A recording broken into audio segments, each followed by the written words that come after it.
दिसंबर का महीना था। रात भर ठंडी हवाएं चलती रहीं। पूरा गांव बर्फीली ओस की चादर में लिपटा हुआ था। खेतों के ऊपर बर्फ की मोटी परत जमी थी और इन्हीं पहाड़ियों के बीच बसा था एक छोटा सा गांव सीतानगर। यही गांव अपनी खूबसूरती के लिए जाना जाता था, पर इस सुंदरता के पीछे छिपी थी एक सच्चाई। यहाँ के लोग गरीबी और संघर्ष से जूझ रहे थे। इसी गांव में मूलचंद नाम का एक बहुत ही गरीब आदमी रहता था। गरीबी इतनी थी कि न पहनने को कपड़ा सही से मिल पाता था और न ही खाने के लिए भोजन। मूलचंद के पास अपनी कोई जमीन नहीं थी। वो कभी कभी दूसरों के खेतों में काम करने जाया करता था। वह एक टूटी फूटी झोपड़ी में रहता था। वह किस्मत को ही सब कुछ मान के बैठा रहता था। उसे लगता था कि जितना उसकी किस्मत में होगा वह उसे घर बैठे ही मिल जाएगा। एक दिन गांव का एक समझदार आदमी दीनदयाल उसके पास आया और बोला, बेटा, आखिर तुम इतनी मुसीबत क्यों काट रहे हो? तुम नौजवान हो, होनहार हो। अगर तुम चाहो तो मेहनत से अपनी किस्मत बदल सकते हो, भले ही यह ठंड कितनी भी क्रूर हो जाए। दीनदयाल चाचा, ज्यादा मेहनत करने से कोई फायदा नहीं। जो तकदीर में लिखा है मिलेगा तो उतना ही। इस ठंड में तो जीना भी दुभर है। मेहनत करके क्या हासिल होगा? बेटा, यही गलती तुम्हारे पिता ने भी की थी। उसने भी खुद को पूरी तरह भाग्य के भरोसे छोड़ दिया था। इसीलिए वह कोई काम नहीं करता था, सारा दिन घर पर ही पड़ा रहता था। तुम्हारी गरीबी भी तुम्हारे पिता की इन्हीं गलतियों की वजह से है। देखो, गांव में सबके पास अपनी अपनी जमीन और अच्छे घर हैं, जहां लकड़ी की आग जलती रहती है, ठंड से बचाव होता है। मगर तुम्हारे पास ना जमीन है, ना ढंग का घर। यह टूटा फूटा मकान भी तुम्हारे दादा ने बनाया था, जिसमें ठंड रात दिन राज करती है। बेटा, जब तक तुम किस्मत का रोना रोते रहोगे और ठंड का बहाना बनाते रहोगे, तब तक जिंदगी में कुछ हासिल नहीं कर पाओगे। अभी तुम्हें अपना विवाह भी करना है, और विवाह तभी होगा जब तुम धन कमाओगे, ताकि ठंड से बचने लायक घर और कपड़े जुटा सको। दीनदयाल चाचा, आखिर मैं क्या काम करूं?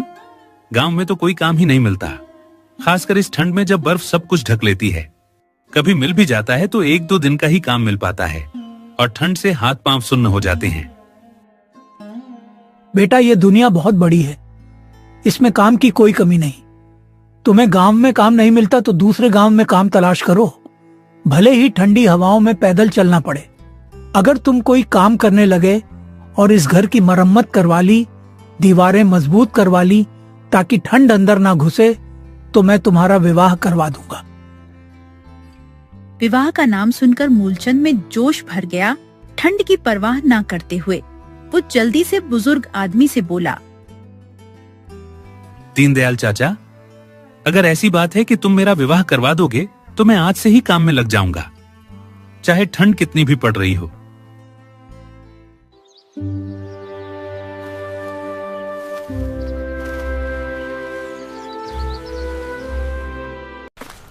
विवाह होने की खुशी में मूलचंद दूसरे गांव में जाकर मजदूरी करने लगा। वह कई महीनों तक काम करता रहा। ठंडी सुबह में उठकर बर्फीली हवाओं में भी मेहनत करता। जब उसके पास अच्छा खासा धन इकट्ठा हो गया तो उसने अपने घर की मरम्मत करवा ली, दीवारें ऊंची की, छत मजबूत की, ताकि ठंड का कहर अब अंदर न आए। अब उसके पास सब कुछ था जिससे वह विवाह कर सके। गर्म कपड़े, आग की व्यवस्था। उसे समझ आ गया कि मेहनत से किस्मत बदली जा सकती है, ठंड को भी हराया जा सकता है। एक दिन उसने सोचा, अब तो मैंने घर की मरम्मत भी करवा ली और घर में खाने के लिए अनाज भी है, ठंड से बचने लायक लकड़ी भी। अब मुझे दीनदयाल चाचा से अपने विवाह के बारे में बात करनी चाहिए।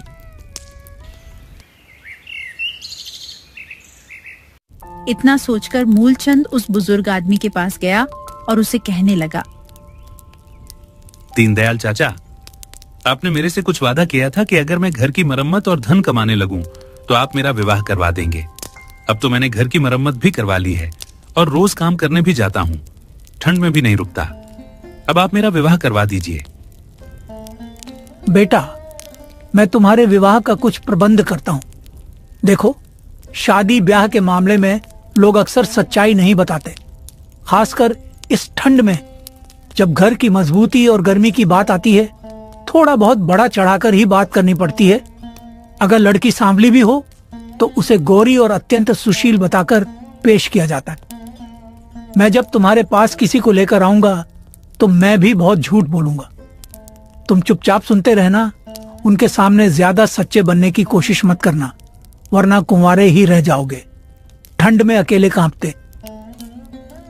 बुजुर्ग आदमी मूलचंद को अच्छी तरह समझा देता है।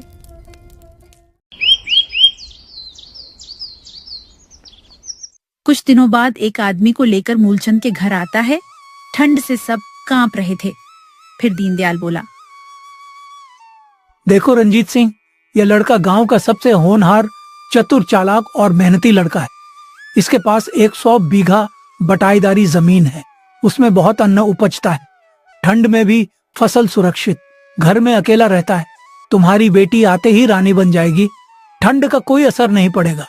ऐसा लड़का तुम्हें कहीं ढूंढने से भी नहीं मिलेगा। जिस आदमी को बुजुर्ग लेकर आया था उसे खेती और जमीन संबंधित कोई ज्ञान नहीं था। ठंड में खेती की मुश्किलें भी नहीं पता। उसे बटाईदारी का मतलब भी नहीं पता था कि बटाईदारी किसे कहते हैं। वह तो 9 और आधा बीघा जमीन लड़के के पास होने के नाम पर ही बहुत खुश हो गया और बोला, मुझे लड़का पसंद है। अगले हफ्ते आपसे दोबारा मिलूंगा, तब हम विवाह का दिन तय कर लेंगे। ठंड के बावजूद तो मैं इस विवाह को पक्का समझूं। हाँ, पक्का समझिए। अरे मर्द की जुबान पक्की होनी चाहिए। जो कह दिया सो कह दिया। अब अपनी बात से पलटना नहीं है। मैं अभी इस विवाह को पक्का करता हूँ। अगले हफ्ते विवाह का दिन तय हो जाएगा।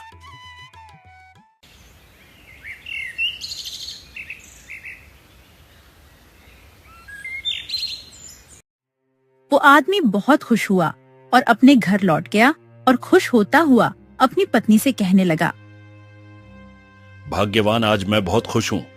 हमारी बेटी का रिश्ता एक अच्छे घर में पक्का कराया हूँ। लड़का अमीर है, घर में अकेला है और उसके पास अपनी बटाईदारी की 9 बीघा जमीन है। खाने पीने की कोई कमी नहीं होगी। ठंड में भी गर्मी रहेगी। क्या बेवकूफी की बातें करते हो?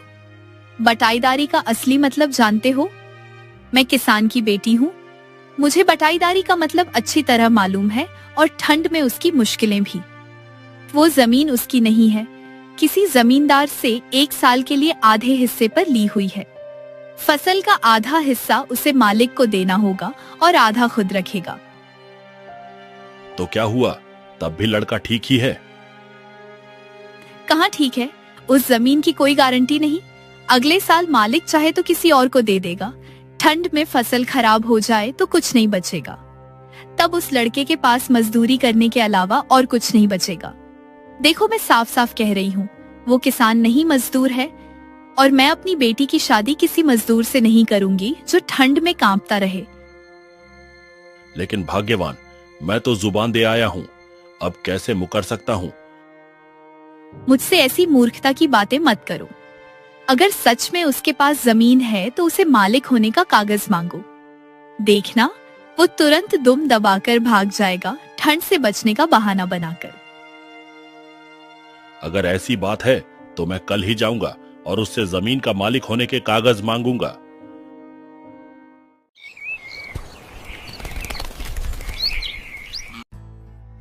अगले दिन सुबह रंजीत सिंह मूलचंद के घर पहुंच जाता है। ठंड से उसका चेहरा लाल हो रहा था। रंजीत सिंह को अपने घर देख मूलचंद जल्दी से बुजुर्ग आदमी को बुला लाता है।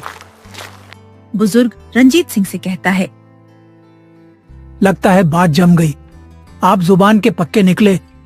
चलो अब विवाह की बात आगे बढ़ाई जाए। ठंड के इस मौसम में। मैं अपनी जुबान का पक्का हूँ। वादा करके मुकरना मुझे आता ही नहीं। लेकिन आप भी अपने वादे पर टिके रहिए। अब आप मुझे लड़के की जमीन के कागज दिखा दीजिए ताकि साफ हो जाए कि लड़के के पास 9 बीघा जमीन है। इतना सुनते ही ठंड के मौसम में भी बुजुर्ग आदमी के चेहरे से पसीना टपकने लगा। वो जल्दी से बोलता है, भाई, आप शायद ठीक से समझे नहीं। अभी लड़के के पास बटाईदारी के खेत हैं, लेकिन आप चिंता मत कीजिए। ये जल्दी ही वह जमीन खरीद लेगा, ठंड के बाद। मुझे बेवकूफ समझते हो क्या? अरे मजदूर के पास इतने पैसे नहीं होते कि दाल रोटी के साथ सब्जी भी खा ले। और तुम कह रहे हो कि यह जमीन खरीद लेगा, वह भी मजदूरी से। ठंड के दिनों में मैंने अपनी आंखों से देखा है, मजदूरी करने वाले जिंदगी भर खेत में पसीना बहाते रहते हैं, ठंड में कांपते, लेकिन सुख का एक दिन भी नसीब नहीं होता। तो क्या मैं यह रिश्ता पक्का मान लूं? शर्म नहीं आती तुम्हें झूठ बोलकर? मुझे फंसाना चाहते हो और अब बेहयाई से रिश्ते की बात कर रहे हो। सुन ले, मुझे अपनी बेटी का विवाह तुम जैसे मक्कारों के यहां नहीं करना। अब मैं अपनी बेटी का विवाह शहर में करूंगा, जहां ठंड से बचाव बेहतर हो। तुम गांव वाले धोखेबाज होते हो। इतना कहकर रंजीत सिंह वहां से चला गया। ठंडी हवा में मूलचंद बुजुर्ग आदमी की तरफ गुस्से से देखता हुआ बोलता है, आपको झूठ बोलने की क्या जरूरत थी? झूठ से रिश्ते बनते नहीं बल्कि बिगड़ते हैं। आपने सब कुछ बर्बाद कर दिया। अब ठंड में अकेले क्या करूंगा? विवाह की बात बिगड़ जाने से मूलचंद का मन टूट गया। अब उसका काम में भी मन नहीं लगता। जहां भी काम करने जाता ढंग से मेहनत नहीं करता। लोग उससे नाराज होकर उसे काम से निकाल देते हैं। सबको उसके निकम्मेपन की खबर मिल चुकी थी और ठंड में कोई जोखिम नहीं लेना चाहता। धीरे धीरे हालात बिगड़े कि उसके भूखे मरने की नौबत आ गई। ठंड से शरीर कमजोर पड़ने लगा।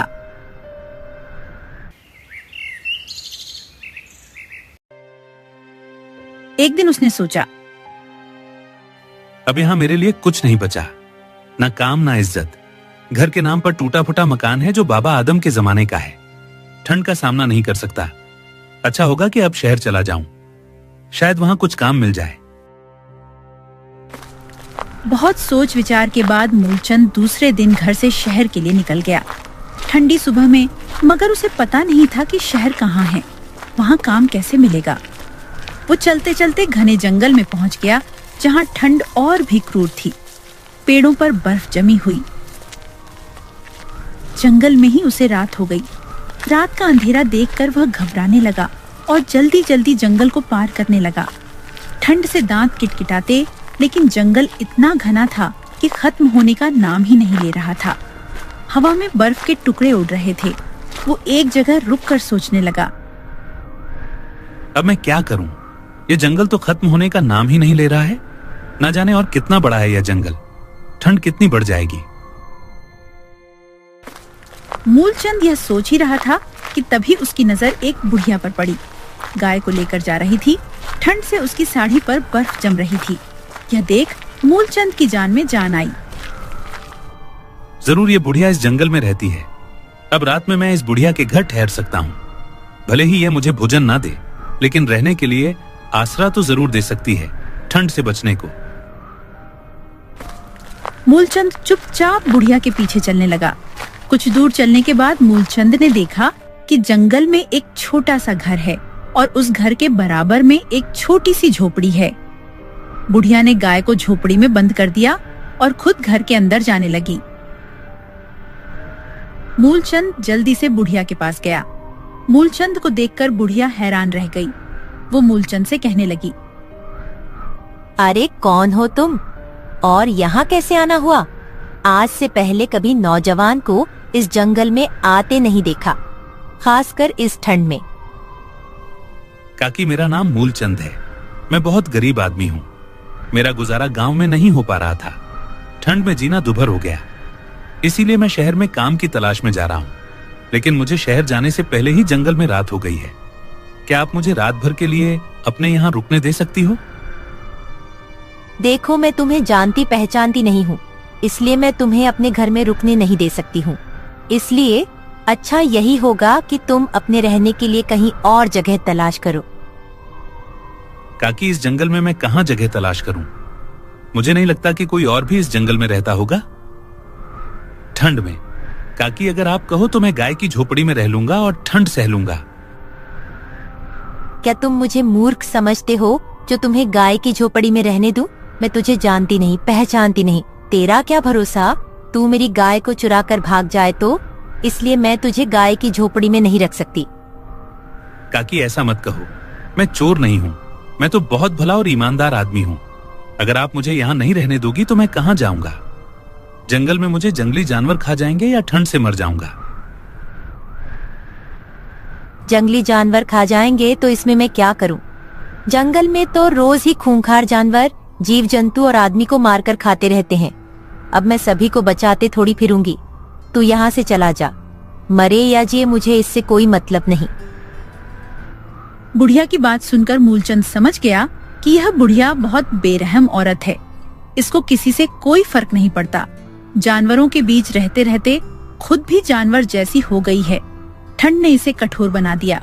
अगर यह मुझे अपने घर में एक रात ठहरने की इजाजत दे देती तो इसका क्या बिगड़ जाता?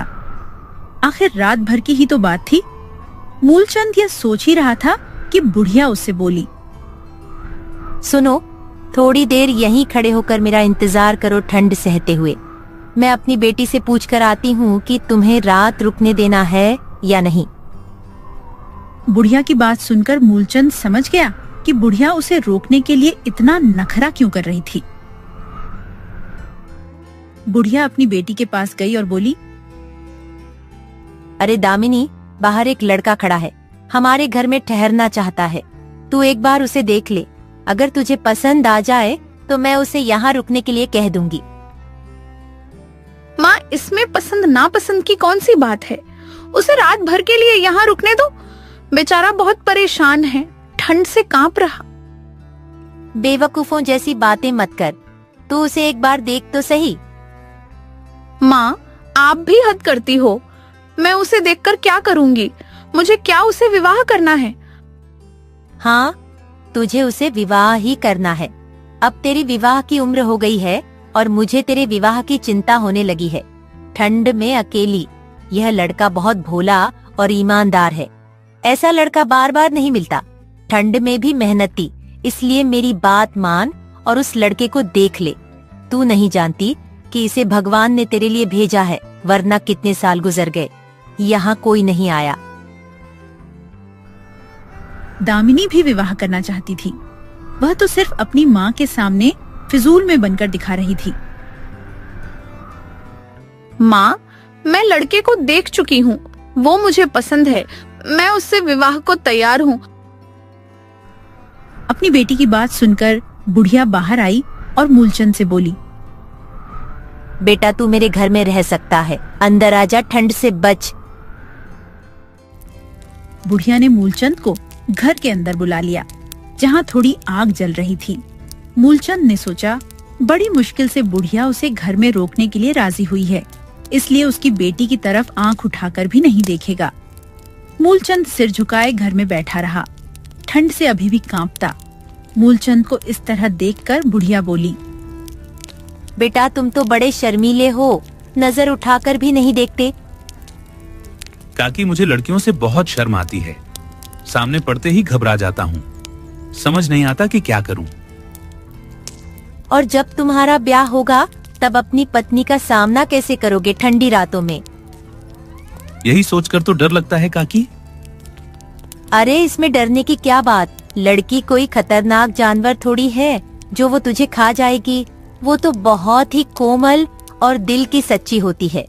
अब तुम खाना खाकर आराम करो, कल सुबह तुम्हें शहर भी तो जाना है ठंडी राह पर।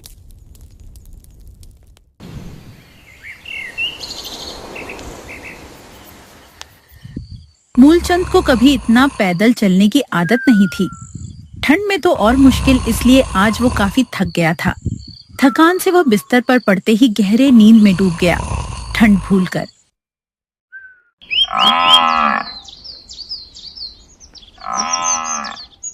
अगली सुबह वो खुद से नहीं जाग पाया। बुढ़िया की बेटी दामिनी ने आकर उसे जगाया तो वह हड़बड़ाकर उठा और बोला, अरे माफ करना, मुझे उठने में थोड़ी देर हो गई। मुझे तो बहुत दूर जाना है ठंड में। इतना कहकर मूलचंद जाने लगा, लेकिन दामिनी ने उसे रोक लिया।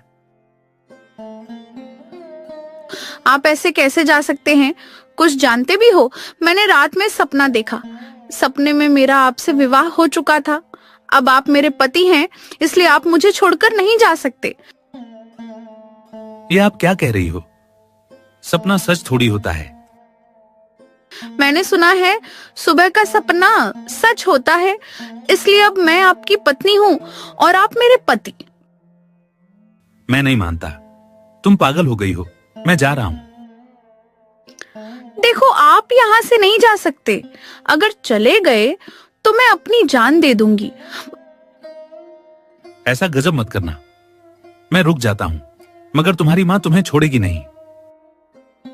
माँ कुछ नहीं कहेंगी। वो तो कब से चाह रही है कि मेरा विवाह हो जाए। आपको देखकर तो वह बहुत खुश होंगी। बुढ़िया शाम के वक्त बकरी लेकर घर आई तो घर में मूलचंद को देखकर मन ही मन बहुत खुश हुई। वह जो चाहती थी वही हुआ। बेटी ने मूलचंद को विवाह के लिए मना लिया। बुढ़िया मूलचंद से बोली, बेटा क्या हुआ, तुम शहर नहीं गए? काकी मैं शहर जा रहा था, लेकिन तुम्हारी बेटी ने जाने नहीं दिया। ये ना जाने कैसी कैसी बेवकूफों जैसी बातें कर रही है। बुढ़िया की बेटी बुढ़िया को सारी बात बता देती है। फिर बुढ़िया मूलचंद से कहती है, बेटा अब तुम्हें ना डरने की जरूरत है और ना ही कहीं जाने की। अब तुम हमारे साथ ही रहोगे, ठंड से सुरक्षित। बेटा मैं कोई जंगली औरत नहीं हूँ। मैं लालपुर गांव के जमींदार की पत्नी गीता हूँ। जमींदार ने एक नीच औरत के बहकावे में आकर दूसरी शादी कर ली। उस औरत के कहने पर ही उसने मुझे और मेरी छोटी बेटी को जिंदा जलाने की साजिश रची। जब मुझे इसका पता चला तो मैं अपनी नन्ही बेटी को लेकर गांव से भाग आई। तब से हम यहीं इसी जंगल में रहते हैं, ठंड का सामना करते। इस जंगल में रहते हुए हमें 19 साल हो गए, ठंडी रातें काटते। लेकिन बेटा पाप का घड़ा कभी ना कभी तो भर ही जाता है।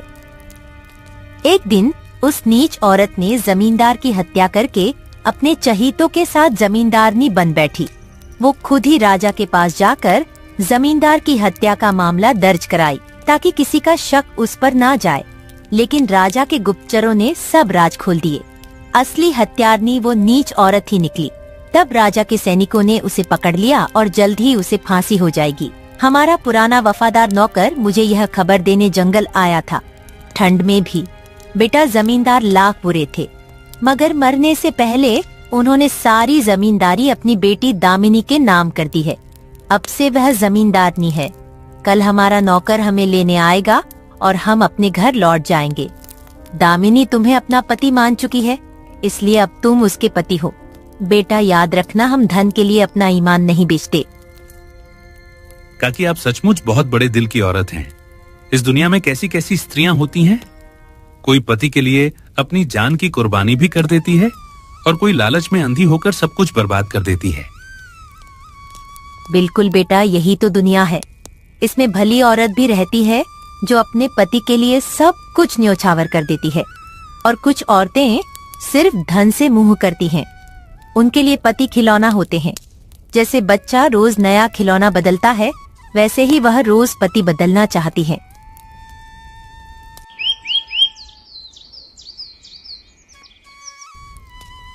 अगले दिन मूलचंद बुढ़िया और उसकी बेटी के साथ जमींदार की हवेली में चला गया। ठंडी राह पार करके और दामिनी जमींदारनी बन गई। उसके बाद मूलचंद अपनी पत्नी और बुढ़िया के साथ खुशी से रहने लगा। ठंड का कहर अब खत्म हो चुका था।